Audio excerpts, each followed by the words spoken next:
तो वो एक टाइम था जब मैंने कम से कम 7 से 8 एप्लीकेशंस लेटे लेटे लिखे हैं यहाँ पे ब्लॉग पे।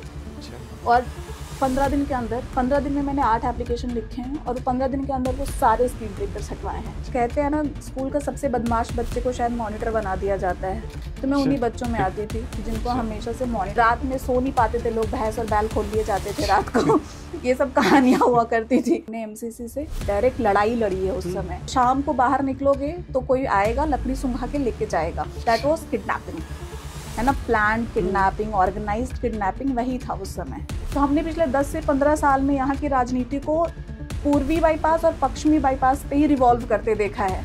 हर बार ये क्यों होता है, अरे पटना तो पास ही है ना, चले जाएंगे, अरे तो हिलसा भी तो पास में है ना, आ जाइए। आने वाले समय में विधायक के रूप में देखने के लिए मिलेगा? हमारी कोशिश तो पूरी है।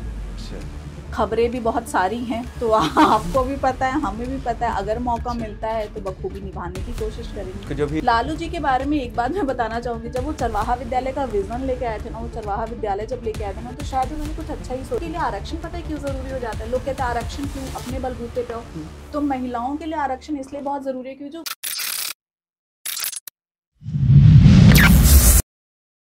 नमस्कार, आप सुन रहे नालंदा गर्मा। तो आज हमारे साथ एक ऐसे शख्स हैं जो बहुत ही मध्यम परिवार से आते हुए जदयू के दामन को थामते हुए आज तक यहाँ तक पहुँचे हैं। आज उनका स्वागत करते हैं अमृता प्रीतम मैम को। नमस्कार मैम, इस चैनल पर स्वागत है आपका। थैंक यू सो मच हमें यहाँ पे बुलाने के लिए। तो मैम, सबसे पहले आप ये बताइए कि जदयू में आप तो आए, ठीक है, लेकिन इससे पहले आपका जो स्कूलिंग है वो कैसे आपने कंप्लीट किया?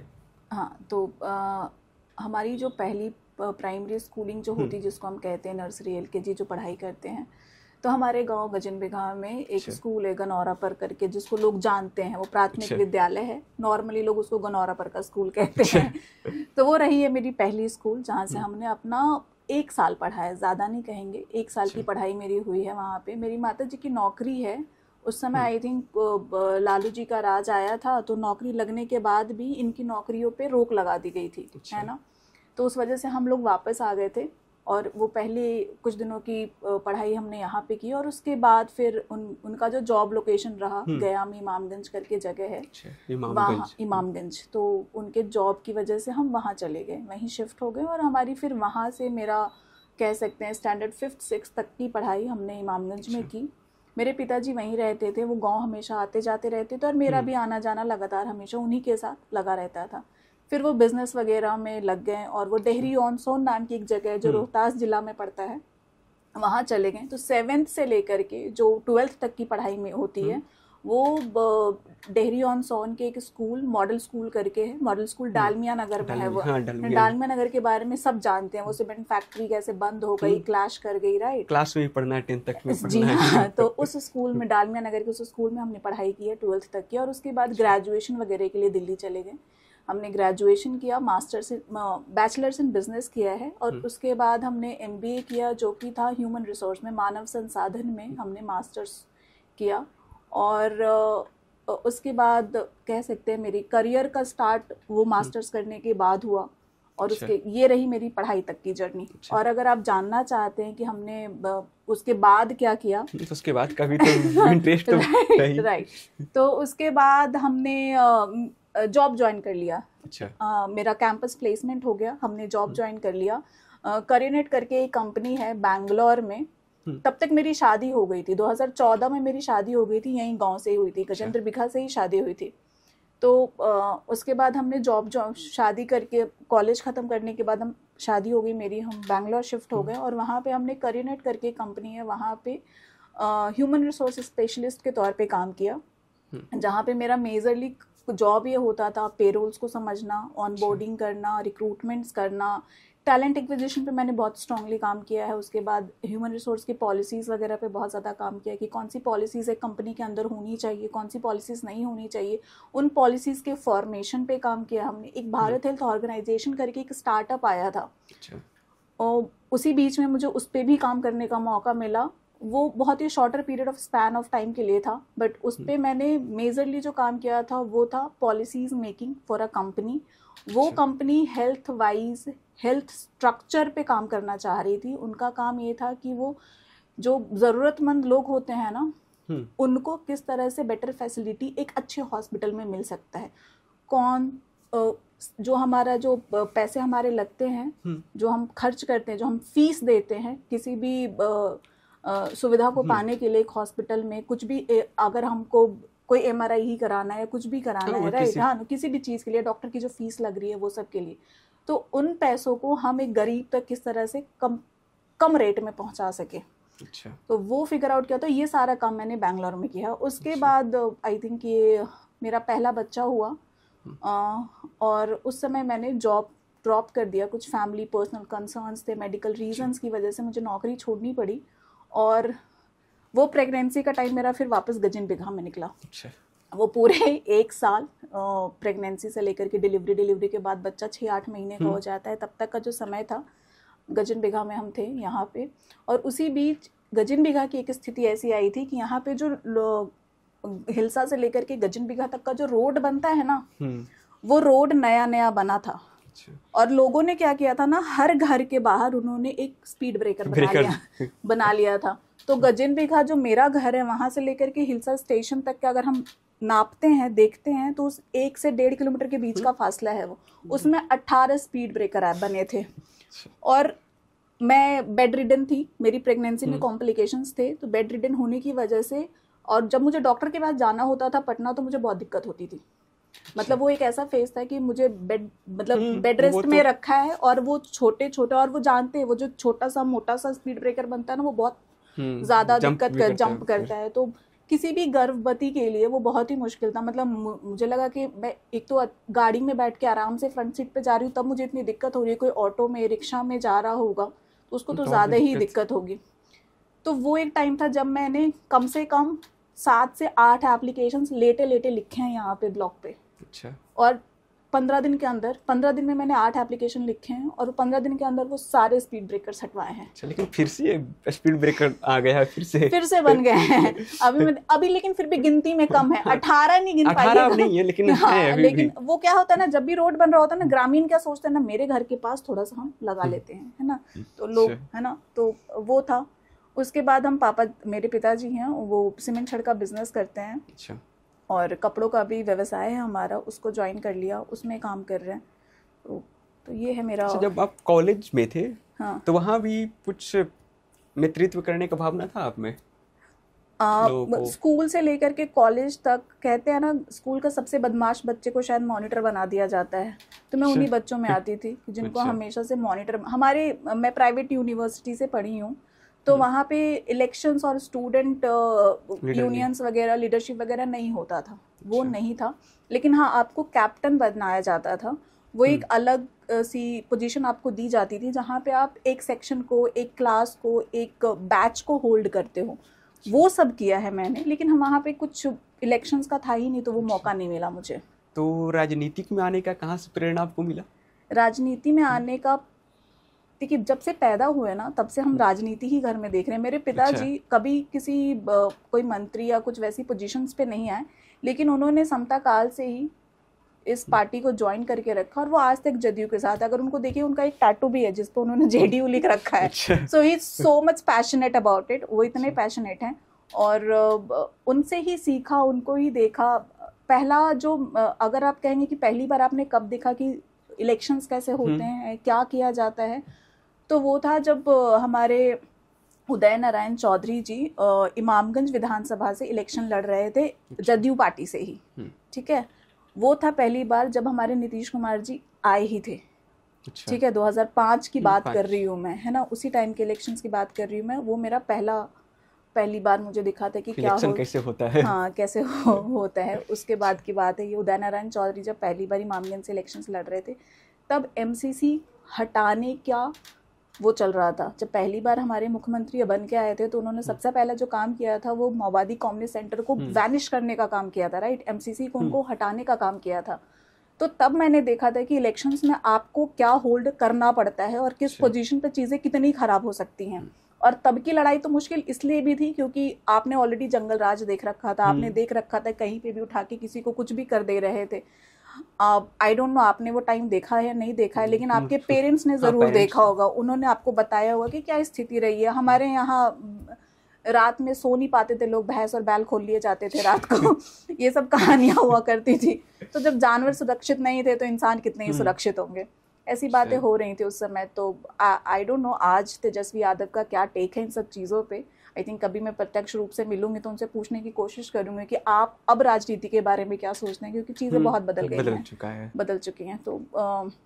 तो वो था पहला मेरा मतलब डायरेक्ट राजनीति को फिगर आउट करना, वहाँ पे रहना, वो 2-3 महीने जो इलेक्शंस का टाइम था उसको फेस करना। किसी तरह के लोग पहुंच जा रहे थे, एमसीसी वाले अपनी पर्ची भिजवा दे रहे थे कि आप लोग क्योंकि उदय नारायण चौधरी हमारे घर में रहे थे। अच्छा। वो हमारे घर में रहे थे और तो आप समझ रहे हैं कि हमने एमसीसी से डायरेक्ट लड़ाई लड़ी है उस समय।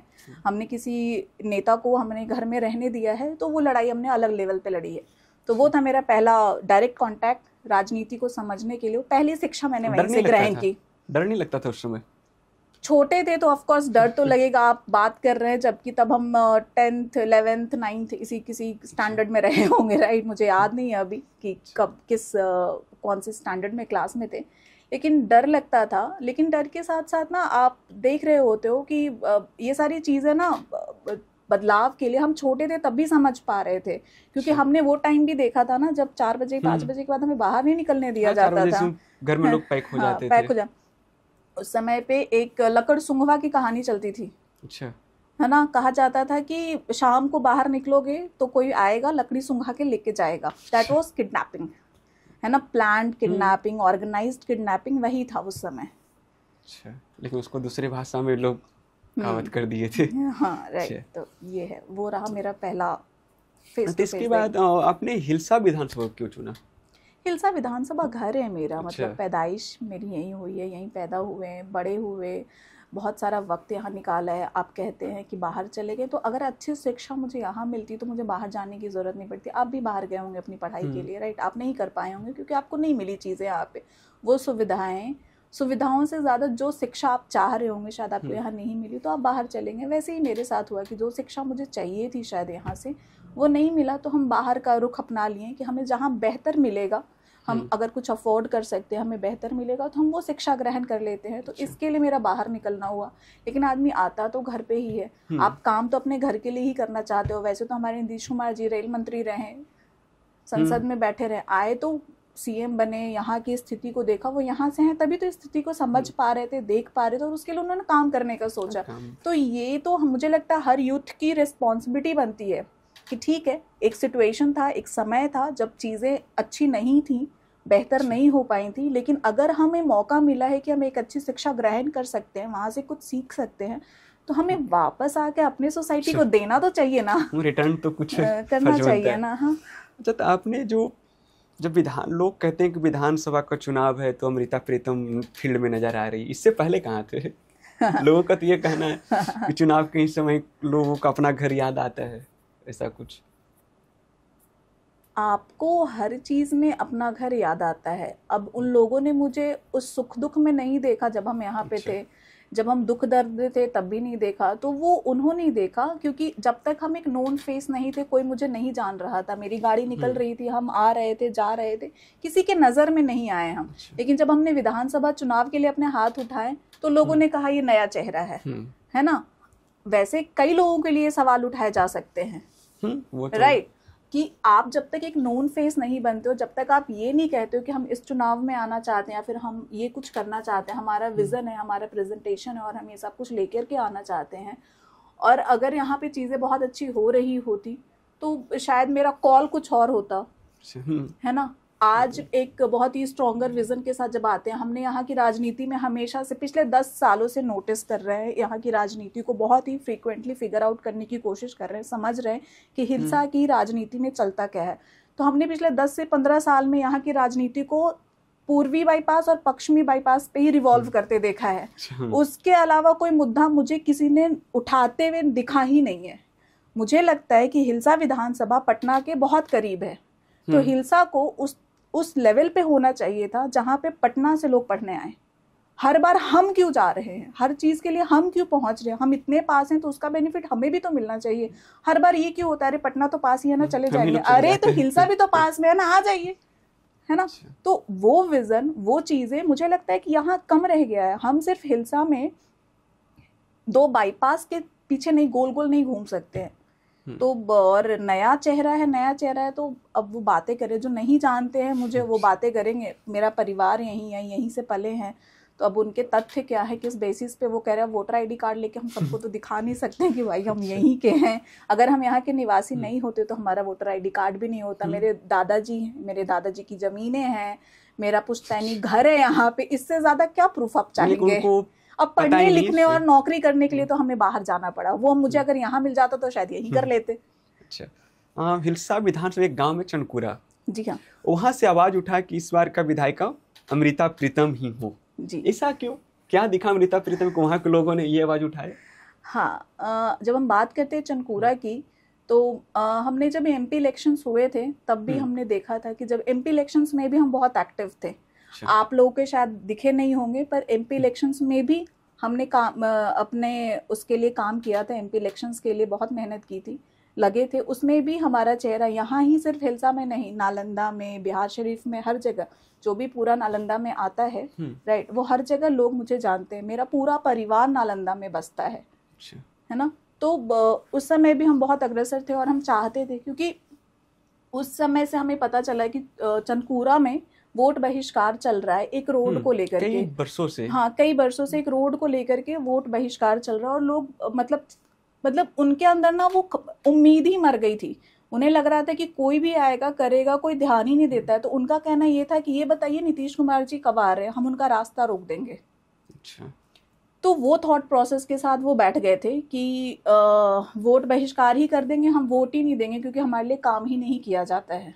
हमने ये तक सुना कि उन्होंने किन्हीं से कांटेक्ट किया होगा। अब किन से किया ये नाम लेना मेरे लिए सही नहीं होगा यहाँ पे, लेकिन उन्हें ये तक जवाब मिला है कि चनकुरा कहाँ पड़ता है हम तो जानते ही नहीं है। अच्छा, तो हमारे विधानसभा का गांव है और आप उसको नहीं पहचानते हैं, और वो भी तब नहीं पहचानते हैं, मान लिया कि बहुत गांव है, बहुत पंचायतें, 35-36 पंचायतों में एक आप मिस कर गए, नहीं याद रहा, समझ सकते हैं इस बात को। लेकिन अगर कोई आपके सामने पहुंचा है ये लेकर के कि हमारे जगह पे ये दिक्कत है, तब तो आप ये नहीं कह सकते कि हम जानते नहीं करते हैं। ऐसे कैसे नहीं जानते नहीं करते हैं, है ना। वोट बैंक विधानसभा जस्ट बगल का मेन रोड पे ही गांव। हाँ, आपको 2-3 बोर्ड दिख जाते हैं, रेलवे स्टेशन है, सब कुछ है वहां पे, फिर भी नहीं जानते हैं वाली बात थी। तो उनकी पीड़ा बहुत वैसी थी। तो वहां जब हम गए तो उन लोगों से मैंने बात करने की कोशिश की। उनको पहले तो हम शुरू में मेरी खुद की हिम्मत भी नहीं थी कि हम वहां जाएं, क्योंकि हमने सुना कि जो भी जाता है उसको भगा देते हैं वो लोग, है ना। वो हाथापाई पे उतर जाते हैं, पत्थर फेंकने पे तो नहीं, लेकिन हाथापाई पे लोगों को खदेड़ देते हैं, काइंड ऑफ। ये कहानियां सुनी थी मैंने, अब कितनी सच हैं ये हमें नहीं पता है। तो कुछ 10-15 दिन 20 दिन का समय लेकर के हम वहाँ गए अपने 2-3 लोगों के साथ। हमारे फूफा जी वहीं रहते हैं, उनसे कांटेक्ट किया, लोगों से बात करने की कोशिश करी। उनको मैंने समझाने का कोशिश किया, कि बताने का कि देखिए ये जो आपके रोड की प्रॉब्लम है ना, ये बहुत बड़ी प्रॉब्लम नहीं है। उसको बनाने के लिए मुझे सरकार में आने की भी जरूरत नहीं पड़ेगी। शायद अगर हम 4-5 एप्लीकेशन लिख करके ऊपर तक पहुंचाएंगे तो एक आम नागरिक की तरह भी ये काम कर सकते हैं, है ना।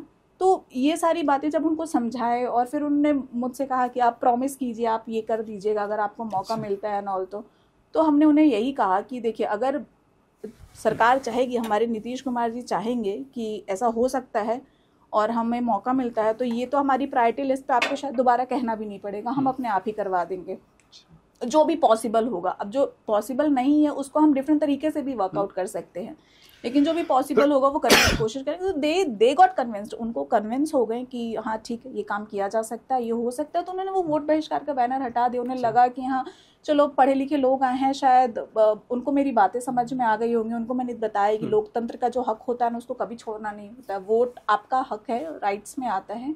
आपको ये प्रत्याशी नहीं पसंद है, कोई और पसंद होगा, उसके लिए वोट कर दीजिए। जो भी तो कई वर्षों से बैनर हमेशा लटका रहा, जब भी कुछ का चुनाव हो, वोट बहिष्कार, चाहे पंचायत का हो, किसी भी चीज का हो, हमेशा टंगता है वहाँ पे। तो आई थिंक इसको हटवाने में मुझे ही 2 बार जाना पड़ा है। अच्छा, 2 बार बात की है मैंने लोगों से। अब ऐसी कहानी है कि मेरे एक फोन कॉल पे पूरा चनपुरा उठ के आ जाएगा। अच्छा, तो ये है समझाने वाला कोई छोटी सी कहानी। बहुत मतलब मुझे लगे 10-15 मिनट लगा, पर बहुत ही तरीके से समझाने से समझ भी गए वो लोग कि काम हो सकता है, किया जा सकता है। इसलिए वो चाहते हैं कि उनको वही नेतृत्व मिले जिसकी बातें उनको समझ में आई है। अच्छा, तो आने वाले समय में विधायक के रूप में देखने के लिए मिलेंगे आप?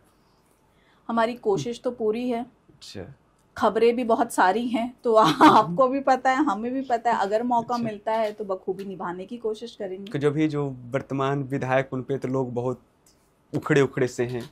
हाँ, लोगों की नाराजगी और वो कई हद तक सही भी है। हम ये नहीं कहते हैं कि पूरी तरह से गलत है, क्या है। 5 साल में हम रहे हैं, आप रहे हैं, लोग रहे हैं, तो देखा ही है। आई थिंक उन्होंने अपनी समझदारी से काम किया, उनको जो समझ में आया उन्होंने वो किया, जो नहीं समझ में आया नहीं किया। इसीलिए तो कहते हैं ना कि जब आप चुन रहे होते हैं अपने लिए कोई प्रतिनिधि, तो आपको ये भी देखना पड़ता है कि आगे वो बंदा कौन से विजन के साथ आपके पास आ रहा है। ये ना हो कि बस ये बाईपास का काम करा देंगे, हो गया। हमारे वोटर्स बहुत समझदार है, मुझे तो ये लगता है। इट्स जस्ट दैट कि उनको और हम युवाओं का बहुत ज़्यादा हाथ होता है इसमें। अगर आप कहते हैं कि हमारे माता पिता या फिर जो गांव में हमारी बहनें हैं, माएँ हैं, वो शायद इन चीज़ों को नहीं समझ पाती हैं, तो बीइंग दैट एज जहाँ पे हमारे अंदर वो समझदारी है, तो हमें उन्हें समझाने की ज़रूरत है। हम बता सकते हैं, आप बता सकते हैं कि आपको क्या करना चाहिए अपनी माता को, अगर वो नहीं समझ पा रही हैं, तो उनको ऐसा लग रहा है तो आप जब तक सवाल नहीं करिएगा आपको, तो वो जो फेस आता है ना ऊपर से, नीतीश कुमार जी का जो विज़न रहा है ना हमारे बिहार के लिए, उन्होंने, आप देखिए, जब वो उन्होंने बिहार की कमान तब संभाली जब बिहार दलदल में जा चुका था। हमारा जो डेवलपमेंट का जो रेट था वो नेगेटिव में था, वो तो है ना, वो हम डेवलप नहीं कर रहे थे, हम नीचे जा रहे थे। वहाँ से उठा करके उन्होंने वो पोजीशन दी, अगले 5 से 10 सालों में लोगों का ट्रस्ट गेन किया, तब वो फेस देखा जा रहा है। तो फेस देखने में कोई कमी नहीं है, बहुत अच्छी बात है कि आप देख रहे हैं कि ऊपर से एक नेतृत्व आ रहा है वैसे, जो हमारे लिए बहुत बेहतर कर रहा है। लेकिन साथ ही साथ हमें ये भी देखने की ज़रूरत है, जैसे उनके कहने पे आपने 5 साल किसी को मौका दिया, और मुझे लगता है जब वो मौका देते हो ना, तो थोड़ी उंगली भी करिए, उनको बार बार कहिए कि आपको हमने मौका दिया है, प्लीज़ आप हमारे लिए काम करिए। आप जनता भी सो जाएगी तो वो भी सो जाएगा, प्रतिनिधि भी सो जाएगा आपका। तो पूरे नालंदा में, मुझे लगता है नालंदा में विकास हुआ ही है। हिल्सा आई थिंक थोड़ा ज़्यादा पीछे रह गया है, पटना के सबसे करीब होने के बाद भी हिल्सा थोड़ा ज़्यादा ही पीछे रह गया। तो शीर्ष पे जो नेता लोग हैं, वो युवा को क्यों नहीं मौका देना चाहते? वो ऐसा नहीं है, देते हैं, ऐसा बिल्कुल नहीं है कि युवा को मौका देना नहीं चाहते हैं, बिल्कुल मौका देना चाहते हैं। हिल्सा विधानसभा तो अभी तक तो नहीं देखा है कभी युवा को मौका मिला हो। देखिए, इस बार जो अभी तक न्यूज़ है उसमें कोई क्लैरिटी नहीं है, तो मुझे नहीं लगता कि हमें ना बहुत ही, जब तक आ नहीं जाता है हमारा क्लियर, सरकार नहीं अनाउंस कर देती है नाम, तब तक टिप्पणी करना सही नहीं होगा, मुझे ऐसा लगता है। हाँ, अभी जो हमारे हैं प्रेम मुखिया जी, वो जो कह रहे हैं उसको भी हम मानते हैं, वो गलत तो नहीं कह रहे होंगे, उन्हें सूचना मिली होगी तभी वो तो 14 तारीख को नॉमिनेशन फाइल कर रहे हैं, खुशियाँ मना रहे हैं, राइट। तो अब इस पे आप सवाल कर सकते हैं, आप सरकार से पूछ सकते हैं कि ऐसा क्यों है। हम भी कोशिश ही कर रहे हैं, आप देखिएगा तो हम रोज़ सुबह से शाम तक, अभी पटना में, पहले क्षेत्र में थे, अब पटना में रह रहे हैं। अभी कभी सुबह क्षेत्र में होते हैं, शाम को पटना में होते हैं।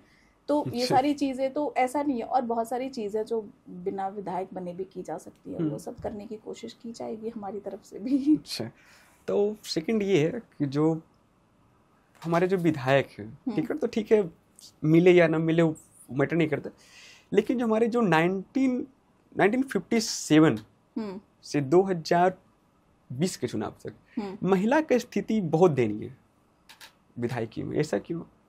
विधायक को अगर देखा जाए तो इस बार उषा सिन्हा आई तो थी, बस एक बार आई थी, क्योंकि वो देखिए, महिला का हिल्सा विधान से बात करें ना तो एक महिला थी आज तक।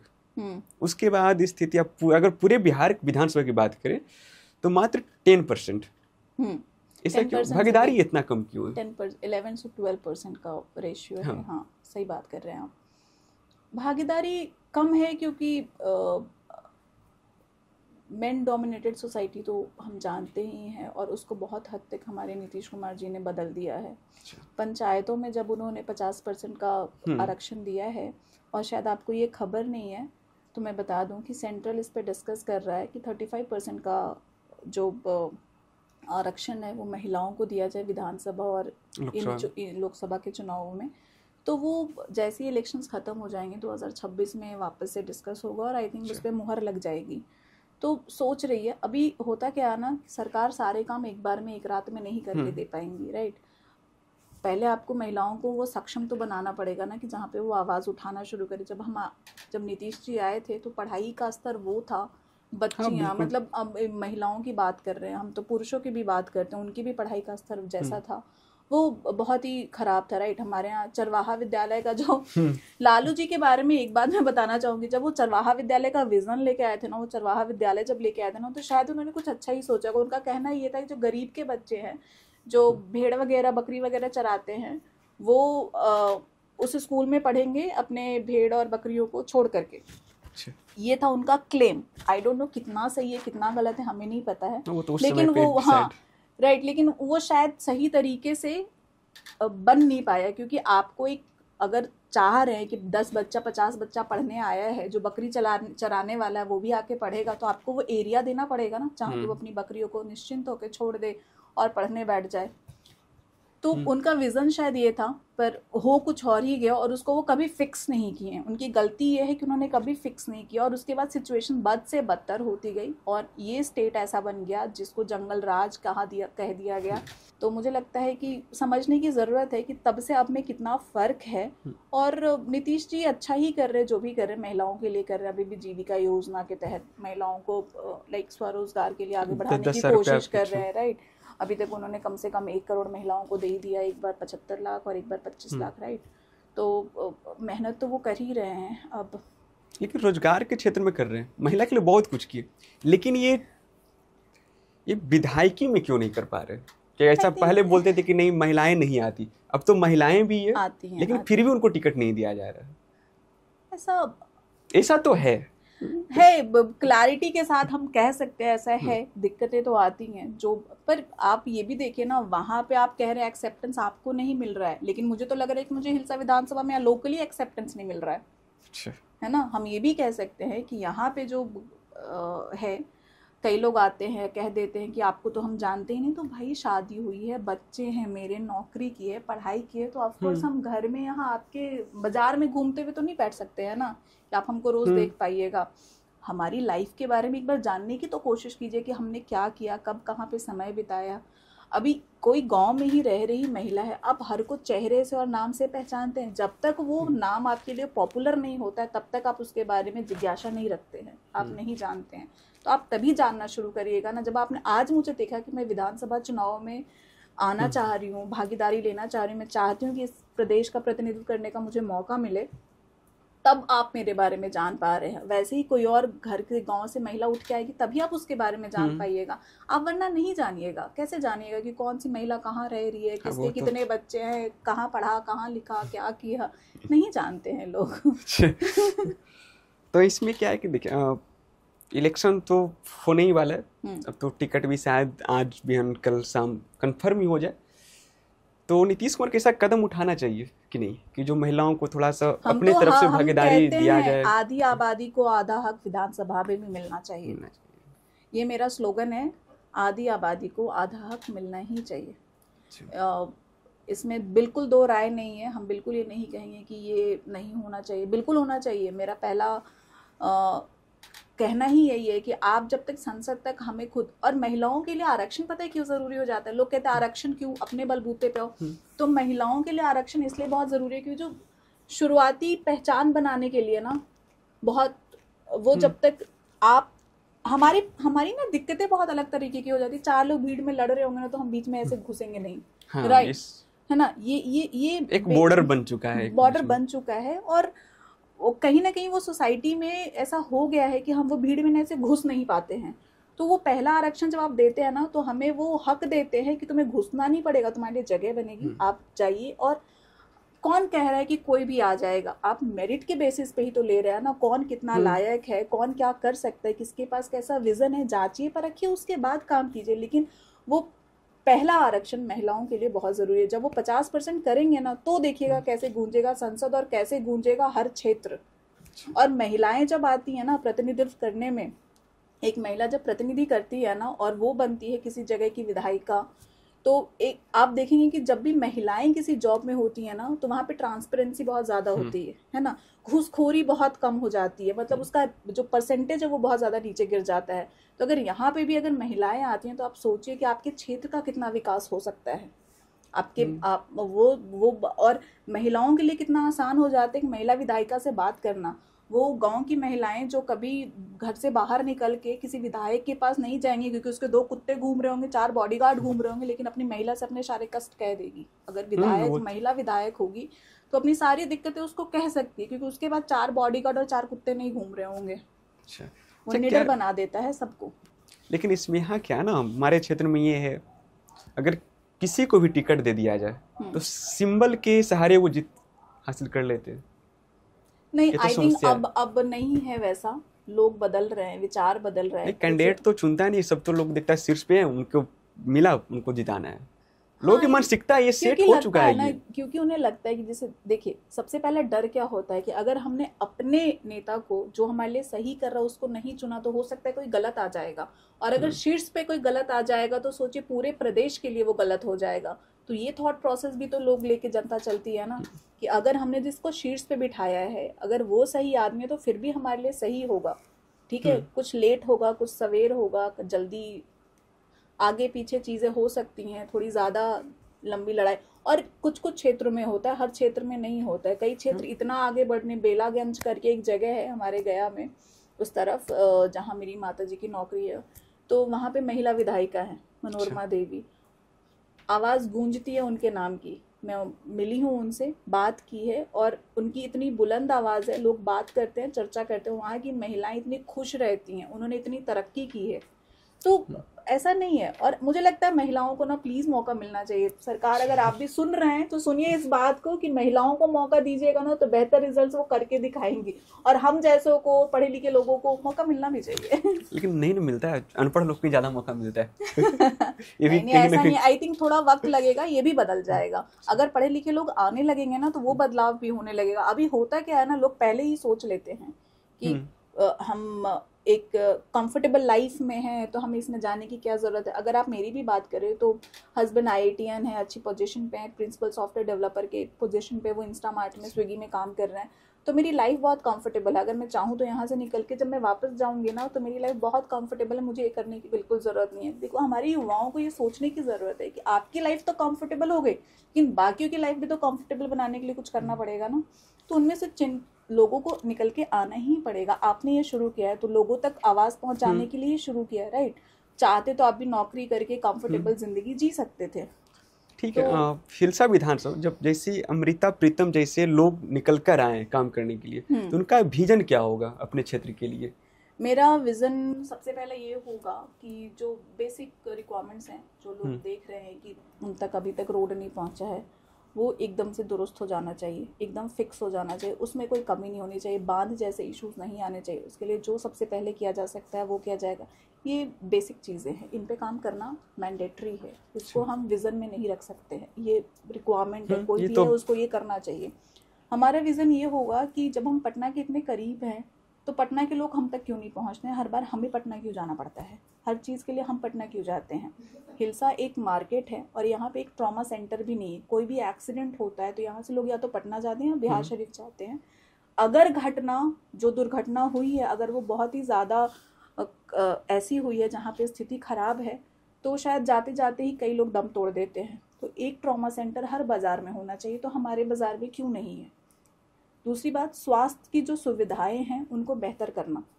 हमारे यहाँ हॉस्पिटल है, सरकारी अस्पताल है, उन पे काम करना, वो बेहतर हो जाए। वहाँ पे हमेशा डॉक्टर्स बैठे, नाइट शिफ्ट में भी डॉक्टर्स बैठे। तो ये सब चीज़ें हैं, अलाइंड है, सरकार हमारे लिए करती है। लेकिन होता क्या है ना कि लोकली ना वी फिक्स इट, और उसको ना हम ढीला कर देते हैं। तो अगर हम उस पर काम करेंगे ना तो वो फिक्स हो सकता है। जो स्कूल्स हमारे हैं, अगर यहाँ पे मैंने देखा है प्राइवेट स्कूल्स भी है और सरकारी गवर्नमेंट स्कूल्स भी हैं, लेकिन जो पढ़ाई का जो स्तर है वो प्राइवेट स्कूलों में भी मैंने वो नहीं देखा जो आइडियली एक प्राइवेट स्कूल को देखना चाहिए। फीस तो वो फिर भी लेते हैं ना, प्राइवेट की तरह ही लेते हैं, लेकिन फिर भी वो नहीं करते। तो मेरा तो मानना है कि अगर मुझे मौका मिला ना तो मैं सरकारी छोड़िए, मैं प्राइवेट स्कूलों में भी जाऊंगी और उनके स्तर का भी जांच करूंगी कि अगर आप पढ़ा रहे हैं तो क्या पढ़ा रहे हैं और क्यों। मतलब अगर आपका कोई किताब है, आप बच्चों को शिक्षा दे रहे हैं, तो वो शिक्षा उनको दी जा रही है प्रॉपर तरीके से। आप सिर्फ सिलेबस नहीं कंप्लीट कर सकते ना, आपको पढ़ाई इस तरह से करनी होगी कि बच्चा समझे, आगे कुछ कर पाए, उस शिक्षा से उसको कुछ फायदा हो। तो शिक्षा के स्तर को बेहतर करना होगा। उसके बाद है यहाँ पे कोई इंजीनियरिंग कॉलेज नहीं है। हमारे नालंदा में चंडी जैसी जगह पे, जहाँ की आबादी 1.5-2 लाख है, वहाँ पे इंजीनियरिंग कॉलेज है। और हमारे हिलसा की आबादी 3.5 लाख है। अब बढ़ के कम से कम 4 लाख 5 लाख तो हो ही गई होगी, आराम से हो गई होगी। मैं 3.5 बता रही हूँ 2011 के सेंसस के हिसाब से। तो यहाँ पे कोई इंजीनियरिंग कॉलेज क्यों नहीं है? यहाँ से बच्चे पलायन इसलिए करें क्योंकि उनको पढ़ने का सुविधा यहाँ नहीं मिल रही है, तो वो होना चाहिए। और इसके साथ ना, अगर एक कॉलेज आएगा तो रोजगार भी तो आएगा, टीचर्स की बहाली हो जाएगी, प्यून, क्लर्क, बहुत सारे गार्ड्स है ना, रोजगार तो बहुत, रोजगार भी बढ़ जाएगा। तो मुझे लगता है युवाओं के लिए ये सारी चीजें बहुत जरूरी है। एक बीएड कॉलेज, आपने ही बोला कि आपने पढ़ाई बाहर जाके, तो यहाँ पे कोई बीएड कॉलेज क्यों नहीं है? वो होना चाहिए। हम जब बात करते हैं नर्सिंग ट्रेनिंग वगैरह की, यहाँ पे एक प्राइवेट नर्सिंग ट्रेनिंग स्कूल है जहाँ तक मुझे पता है। प्राइवेट है, लेकिन कोई गवर्नमेंट नहीं है। सरकारी भी खुल सकता है ना, ऐसा तो नहीं हमारे पास ज़मीनों की कमी है। सरकार के लिए ज़मीन भी देती है, काम भी करती है। काम हमारा सिर्फ इतना होता है कि हम जाएं, हमारे जो प्रखंड के सीईओ हैं उनके साथ बैठे, अपने ज़मीनों का पता लगाएं कि कहाँ पे कितना ज़मीन सरकारी और किस पे क्या बन सकता है, कितनी पॉसिबिलिटी है किन चीज़ों पे काम करने की। तो ये मेरा पहला विज़न होगा। अगले 5 साल में अगर मौका मिलता है तो इन सब पे काम करने की मैं पूरी की पूरी कोशिश करूँगी। और आपको पता है, अगर आप यही कर दीजिएगा तो आपके हिलसा का चेहरा बहुत बदल जाएगा, वो बहुत बेहतर हो जाएगा। 5 साल में तो हम पूरा इस तरफ से उस तरफ नहीं कर सकते हैं, लेकिन कोशिश अगर करेंगे तो ये स्थिति जो है वो बहुत बेहतर हो जाएगी। बच्चे पलायन पढ़ाई के लिए भी कर रहे हैं। अगर मुझे ही मौका मिलता है कि यहाँ पे कुछ अच्छा है तो हम यही पढ़ लेते हैं ना, हमें दिल्ली जाने की क्या ही जरूरत थी। तो और हर बच्चा दिल्ली जाना अफोर्ड भी नहीं कर सकता है, ये भी सच्चाई बात है। कि चलो मेरे पिताजी जो बिजनेस कर रहे थे, माता नौकरी कर रही हैं, तो हम अफोर्ड कर पाए, वो किसी तरह से हमें बाहर भेज के पढ़ा लिए। लेकिन हर फैमिली वो चीज़ अफोर्ड भी नहीं कर सकती है। जो बच्चे चंडी में पढ़ने जा रहे हैं, यहाँ से भी बच्चे चंडी पढ़ने जाते हैं इंजीनियरिंग कॉलेज में, उनको पौना 1 घंटा, मतलब 45 मिनट्स के अराउंड सिर्फ उनको ट्रैवल में जाता है, जो कि ज़रूरी नहीं है। अगर वो यहाँ ही मिल जाएगा तो बच्चे यहाँ पढ़ेंगे ना, क्यों जाएंगे पटना? और अगर एक अच्छा कॉलेज होगा जिसका पढ़ाई का स्तर बहुत अच्छा होगा तो पटना से भी बच्चे आ सकते हैं। पटना में भी ऐसे परिवार है जिनकी आर्थिक स्थिति बहुत अच्छी नहीं है, जो मिनिमम कमाई रखते हैं, वो बच्चे भी तो यहाँ आके पढ़ाई कर सकते हैं, वो सोच सकते हैं। लेकिन यहाँ पर देखा जाए तो एक मॉडल अस्पताल का पास हुआ लेकिन वो बना ही नहीं। 100 बेड का बेहतरीन मॉडल अस्पताल, लेकिन फिर भी वो नहीं बना। या तो वो विधायक से रुका हुआ है, एक पार्क भी वो भी नहीं बना। आई थिंक पार्क के लिए जो एलोकेटेड जगह है उसमें कोई दिक्कत है, इस वजह से शायद नहीं बन पाया है, क्योंकि कुछ तो नक्शे का प्रॉब्लम है। जमीन का उस पे अतिक्रमण बहुत ज्यादा है उस पे। हाँ राइट। तो उसके लिए काम करना पड़ता है। जब आप सरकार में आते हो ना, तो आपको देखना पड़ता है कि जो गरीब लोग ऑलरेडी वहाँ पे रह रहे हैं उनको आप सेफली कहाँ पे प्लेस कर सकते हो। अब गरीब से ज्यादा बड़े बड़े लोग अतिक्रमण किए हुए हैं क्षेत्र को। तो आई थिंक उसका कोई तो तरीका होगा ही फिक्स करने का, फिगर आउट करने का। और इस बारे में आई थिंक एज अ आम नागरिक मैं उतनी चर्चा नहीं कर पाऊंगी। मेरे दिमाग में और जहन में बहुत सारी चीज़ें होंगी, लेकिन सब कुछ बोलना, सब कुछ सामने सही नहीं होता है। लेकिन हाँ, अगर मौका मिलेगा तो उसमें भी बदलाव आएगा और वो दिखेगा भी हिलसा को। तो इंडस्ट्रियल एरिया के लिए कुछ काम करेंगे? इंडस्ट्रियल एरिया में देखिए, मेरा पर्सनल इंटरेस्ट बहुत ज़्यादा है कि मुझे इंडस्ट्रीज़ को लेकर के काम करना चाहिए। एक अच्छा स्कूल और इंडस्ट्री में राइट काम किया जा सकता है। और कोशिश है, हमारी बात भी चल रही है हम बहुत सारे अधिकारियों से, पटना में जो लोग बैठे हुए व्यवसाय रिलेटेड जदयू में जो बैठे हुए हैं, जिनको अलग अलग पद मिल रखे हैं, उनसे मेरी बात हो रही है। और सरकार ने कहा भी है कि अगर मान लीजिए 500 से 1000 लोगों को आप नौकरी देने को हैं तो सरकार आपको ज़मीन दे रही है। तो गवर्नमेंट सैंक्शन ज़मीनें मिल रही हैं अगर आपको 500 से 1000 एम्प्लॉयमेंट देने पे, तो इसके बारे में सोचना, अगर आप इस लायक हैं, अगर वहाँ तक पहुँचे हैं, भगवान ने आपको उतने पैसे दिए हैं कि आप ये कर सकते हैं, तो बीइंग नॉर्मल सिटीज़न हमें ये करना भी चाहिए। और मेरी कोशिश रहेगी कि अगर मान लीजिए इन चीज़ों में मेरा कुछ नई फ्यूचर आगे निकल पाते हैं तो वो तो मैं करूँगी ही करूँगी, वो मेरा रहेगा। पहली प्रायोरिटी रहेगी कि हम यहाँ के लिए एक इंडस्ट्री के बारे में सोच सकें, जगह फिगर आउट कर सकें कहाँ पे किया जा सकता है और यहाँ के हिसाब से कौन सी इंडस्ट्री पे काम की जा सकती है जिससे हमारे आसपास की ज़मीनें बंजर भी ना हों। यहाँ पर सबसे ज़्यादा तो देखा जाए तो लोग कृषि से ही जुड़े हुए हैं यहाँ के लोग ज़्यादातर। कृषि में भी देखिए अभी होता क्या है ना, अगर हम प्रॉपर तरीके से वो कर प्रॉपरली हम हमेशा खाने वाले अनाज को उगाने की बात करते हैं, हमने कभी कैश क्रॉप्स की बात नहीं की। तो मुझे लगता है लोगों को यहाँ पे अगर प्रशिक्षण केंद्र वगैरह होंगे, बन जाएंगे अच्छे से, जहाँ पे लोगों को बताया और सिखाया जाए कि वो कैश क्रॉप्स में भी काम कर सकते हैं, तो वो भी एक बेहतर विकल्प है। ऐसा नहीं है खराब है, पटना बहुत पास है, आप जाके चीजें कर सकते हैं। हमारे फिर क्वेश्चन है, कुछ क्वेश्चन को जस्ट बिना सोचे आवाज आंसर करिएगा। बिहार का अभी तक का सबसे बढ़िया मुख्यमंत्री लालू यादव या फिर नीतीश कुमार? नीतीश कुमार, क्यों? Any day. क्यों लालू यादव को आप कैसे अच्छा मुख्यमंत्री कह सकते हो और नीतीश कुमार को वो भी तो अति पिछड़ा के लिए बहुत अच्छा काम कर चुके एक समय में।